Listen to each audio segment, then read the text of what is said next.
Alright guys, I've got an absolute ripper for you today. I came across an ex-Scientologist talking about this, and honestly, a lot of it actually makes sense to me. Did you know that during World War II, there was a secret fuel storage facility being built straight into volcanic rock at the base of a volcano in Hawaii? Let's have a chat about that and some parallels with a certain story that might sound very familiar to some Scientologists.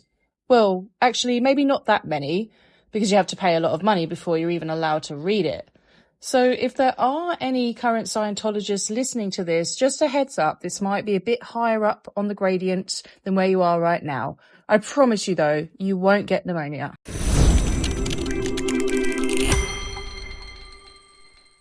During World War II, the US Navy was secretly building one of the largest underground fuel storage facilities in the world.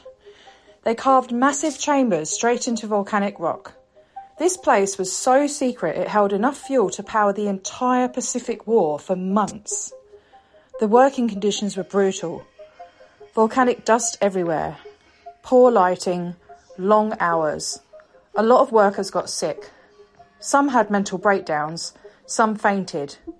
Some flat out refused to go back underground. On December 7th, 1941, the day Pearl Harbor was attacked, 8 construction workers were killed. And overall, it's estimated around 18 workers died during construction. Now here's where things start sounding familiar. In Otiii 3, Hubbard talks about clusters. Not one being, but groups. He describes leaders, alternate leaders, and groups ranging from 8 to 18. He also talks about these beings being gathered up, boxed together, transported, and placed on what he calls electronic ribbons, then subjected to 36 days of implanting to make them obedient, to make them servile, to make them incapable of independent decision. Around the same era, real-world techniques like psychic driving were being developed. Looped recordings, repetitive commands, played over and over again, often on groups of people, including children, in controlled environments. And if you've ever spoken to someone who grew up in Scientology, you'll hear very similar patterns. Repetition, daily drills, conditioning and commands for hours and hours, day after day, week after week.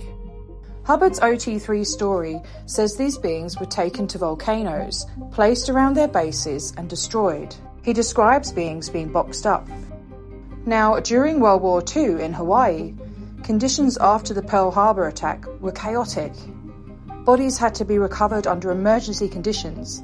Temporary handling happened. In some cases, makeshift graves were used, and remains or body parts were temporarily stored or moved in containers until proper burial could be arranged. Some of these are rumoured to have been in the bases of volcanoes. People weren't thinking spiritually. They were thinking, how do we move this? Where do we put it? What do we do right now? So when Hubbard later writes a story involving boxes, transport and placement at the base of volcanoes, it doesn't sound like a memory from 75 million years ago. It sounds like a man describing the industrial emergency reality of war, then dressing it up as an ancient space history.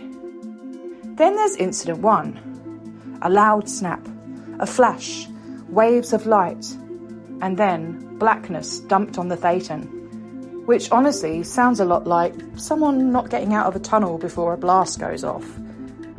Miners worked under strict schedules, long hours, poor lighting, and some didn't get out in time. He also talks about bodies being placed in alcohol and glycol.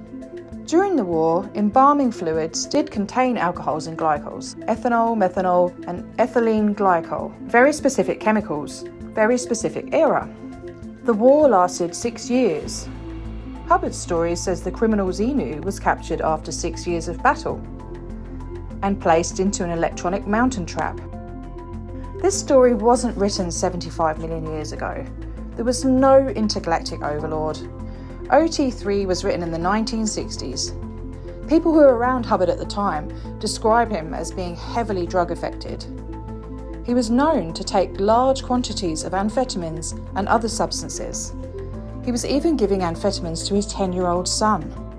One woman in particular Barbara Clouden, has spoken about having to help wean him off drugs because of how bad it had become. It wasn't an ancient memory retrieval.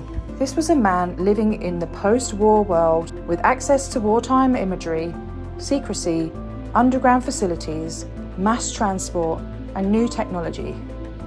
And just for timing, the 1960s are also when the DC-8 jet aircraft came onto the scene. And here's another visual clue people don't talk about much. Have a look at the front cover of Dianetics: The Evolution of a Science. White suits, helmets, a very advanced look.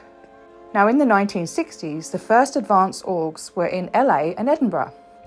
And there's a long-standing rumour that staff in these early advanced orgs were told to wear white uniforms, sometimes even silver boots. Suddenly that Dianetics cover doesn't look symbolic anymore. It looks like a preview. Hubbard wasn't remembering ancient space history. He was a sci-fi writer. He lied about his own life on many occasions, which I'll also cover in other videos, if you'd like me to. He was deeply drug affected, and he was not the man he said he was.